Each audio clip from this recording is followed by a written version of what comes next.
Morning, everybody. Welcome to our redworm bin. This is the second bin that I'm not going to be harvesting today. But today we're going to harvest the vermicompost from the bottom. Just checking out this bin first to see how they're doing. My gosh, take a look. Really active, chubby, nice worms.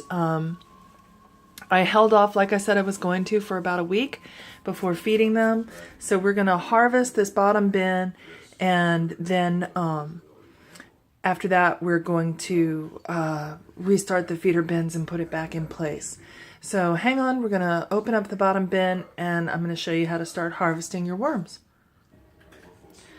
Okay, so here's the bottom bin, and you can see that there is still a lot of worms in here and a lot of activity.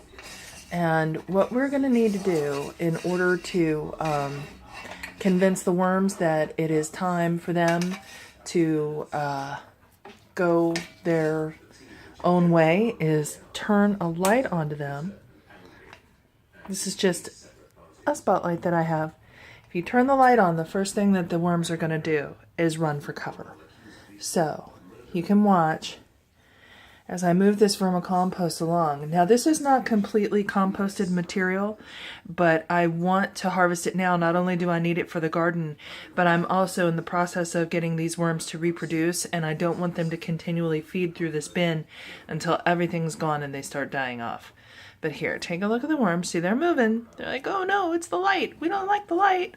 And they're going to head down into, further and deeper down into the compost.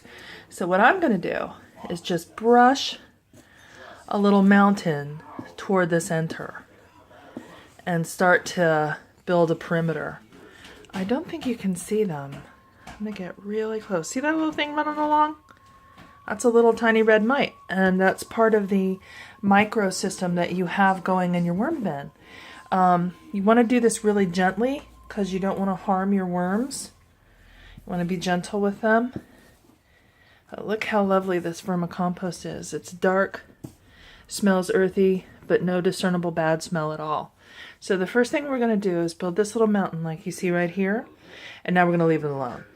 And for a few minutes, because the worms, I don't know if you can see it, but they're absolutely running toward the center of the mound.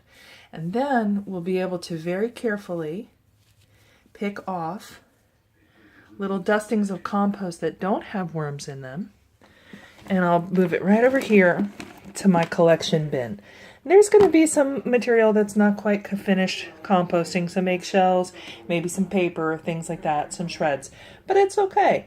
And don't worry about these little mites. They're supposed to be there. All right? So hang on and we'll be back after some more harvesting of the compost.